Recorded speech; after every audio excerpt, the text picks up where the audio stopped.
ऐतिहासिक इमारत औरंगजेब की हवेली मुबारक मंजिल पर एक बिल्डर ने बुलडोजर चलवा दिया, जिसके बाद से ही इसे लेकर सियासत तेज हो गई है। वहीं इसी बीच इसे लेकर अखिलेश यादव ने भारतीय पुरातत्व विभाग पर सवाल उठाए। उन्होंने निशाना साधा और केंद्र सरकार के संस्कृति मंत्रालय से इस मामले में वैधानिक कार्रवाई करने की मांग की। उन्होंने कहा कि खंडित हिस्से का पुनर्निर्माण कराया जाए और जो हिस्सा बचा है उसका संरक्षण सुनिश्चित किया जाए। संभल मस्जिद को लेकर चल रहे विवाद को लेकर सियासी पारा हाई चल रहा है। वहीं इसी बीच मस्जिद कमेटी ने संभल की जिला अदालत में दाखिल मुकदमे के खिलाफ इलाहाबाद हाई कोर्ट में याचिका दाखिल की है।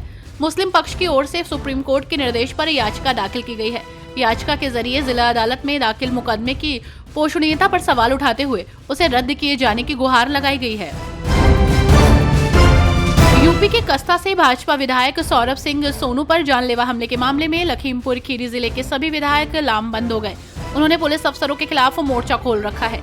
जिले के 8 विधायकों ने आज सुबह लखनऊ में मुख्यमंत्री योगी आदित्यनाथ से मुलाकात की। वहीं इस मामले की जांच चल रही है। कैबिनेट मंत्री डॉक्टर संजय निषाद ने भाजपा पर गंभीर आरोप लगाए हैं। उन्होंने कहा कि भाजपा न तो उन्हें सीट दे रही है और न ही सिंबल। यही कारण है कि लोकसभा चुनाव में हार मिली। संत कबीर नगर में प्रवीण निषाद की हार में भाजपाइयों का हाथ रहा। डॉक्टर संजय निषाद ने चेतावनी दी कि अगर भाजपा नहीं जीती तो 2027 में उसे इसका खामियाजा भुगतना होगा। फिरोजाबाद पुलिस के कप्तान सौरभ दीक्षित नए साल में अपराध को खत्म करने के साथ ही अपराधियों को नए जीवन की शुरुआत करने का मौका दे रहे हैं। इसकी शुरुआत रसूलपुर थाने से हुई। यहाँ थाना प्रभारी अनुज कुमार राणा ने क्षेत्र के सभी हिस्ट्री शीटर्स को बुलाया। प्रभारी निरीक्षक के फरमान पर रसूलपुर थाने के साथ हिस्ट्री शीटर दौड़े दौड़े चले आए। उन्होंने थाना परिसर में खड़े होकर पुलिस के सकारात्मक संदेश को समझते हुए शपथ ली कि भविष्य में कभी अब अपराध नहीं करेंगे। बढ़ती ठंड को लेकर स्कूलों को बंद करने के फरमान जारी किए जा रहे हैं। वहीं इसी बीच राजधानी में अब सभी बोर्डों से मान्यता प्राप्त कक्षा 1 से 8 तक स्कूल 11 जनवरी तक बंद रहेंगे। इस संबंध में जिलाधिकारी सुरपाल गंगवार ने शुक्रवार को आदेश जारी कर दिया है। तो वहीं कक्षा 9 से 12 तक के सभी स्कूल सुबह 10 बजे से दोपहर 3 के बीच खुलेंगे। स्कूल चाहे तो 9 से 12 तक की कक्षाएं ऑनलाइन करा सकते हैं। यूनिफॉर्म की बाध्यता नहीं होगी।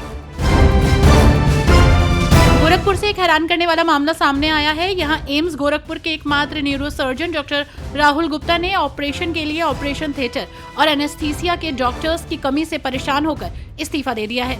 उनके इस्तीफे से एम्स को बड़ा झटका लगा है। अब सिर में चोट और नसों से जुड़े रोगियों को Baba Raghavdas medical college refer करना पड़ेगा।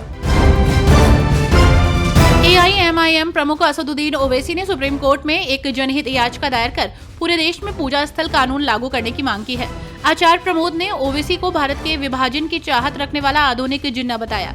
आचार्य प्रमोद कृष्णम ने कहा कि इतिहास गवाह है कि भारत में कई बार मंदिरों को तोड़ा गया। Babar, Genghis Khan, Taimur lung और औरंगजेब जैसे शासकों ने मंदिरों को तोड़ा। ये हमले केवल मस्जिद बनाने के लिए नहीं बल्कि धार्मिक और सांस्कृतिक दृष्टिकोण से भी किए गए थे।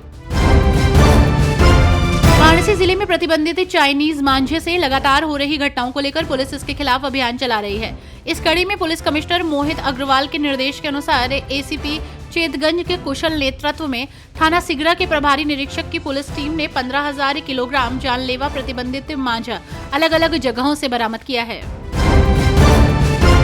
दूरबीन विधि से प्रोस्टेट की सर्जरी शुरू करने वाले डॉक्टर BD शर्मा का 97 वर्ष की आयु में निधन हो गया। उन्होंने SN मेडिकल कॉलेज आगरा में सर्जरी विभाग के अध्यक्ष के रूप में कार्य किया और मुंह के कैंसर की कमांडो सर्जरी भी शुरू की। डॉक्टर शर्मा ने इंग्लैंड से दूरबीन विधि से प्रोस्टेट की सर्जरी में फेलोशिप प्राप्त की और 1960 में SN मेडिकल कॉलेज में शामिल हुए।